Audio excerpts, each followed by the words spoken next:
မြန်မာပြည်များဖိမ့်ဖိမ့်တုံအောင်ကြောက်လန့်ခဲ့ရသောနှစ်ပေါင်းများစွာပျောက်ဆုံးနေသည့်ရခိုင်ရှေးဟောင်းရေကြခေါင်းလောင်းကိုပြန်လည်ရှာဖွေတူးဖော်ရရှိရေကြခေါင်းလောင်းကြောင့်ပြည်ပရန်သူများမှာရခိုင်ကိုဖိမ့်ဖိမ့်တုံအောင်ကြောက်လန့်ခဲ့ရဟုဆို ဒီဇင်ဘာ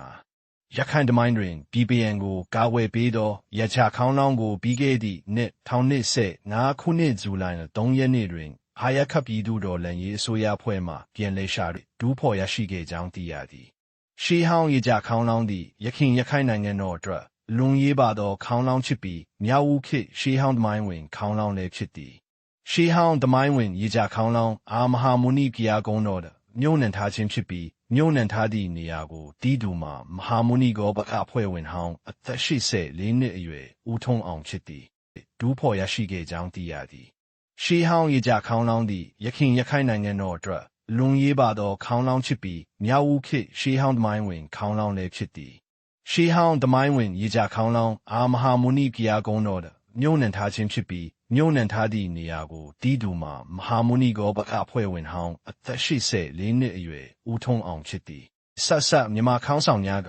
ဦးထုံးအောင်အားအမျိုးမျိုးသောမလုံးများပေးကခေါင်းလောင်းမြုပ်နှံထားသည့်နေရာကိုပြောပြပေးရန်စီယုံခဲ့တော်လေဦးထုံးအောင်မှာဖွင့်ဟမှုမရှိဘဲနှုတ်ပိတ်နေခဲ့သည်လက်ရှိမဟာမုနိဘုံကြီးကျောင်းဒိုးချက်ဆောက်လုပ်ရာတွင်လူတစုခေါင်းလောင်းမြုပ်နှံထားသည့်နေရာကိုတီးသွားခြင်းနှင့်ဦးထုံးအောင်မှာအသက်ကြီးလာသည့်အတွက်အာရခပြည်သူတော်လှန်ရေးဆိုရဖွဲ့အားယုံကြည်စိတ်ချမှုကြောင့်အနံခဲ့ခြင်းဖြစ်သည်မြန်မာပြည်များဖိမ့်ဖိမ့်တုံအောင်ကြောက်လန့်ခဲ့ရသောနှစ်ပေါင်းများစွာပျောက်ဆုံးနေသည့်ရခိုင်ရှေးဟောင်းရေကြခေါင်းလောင်းကိုပြန်လည်ရှာဖွေတူးဖော်ရရှိရေကြခေါင်းလောင်းကြောင့်ပြည်ပရန်သူများမှာရခိုင်ကိုဖိမ့်ဖိမ့်တုံအောင်ကြောက်လန့်ခဲ့ရဟုဆို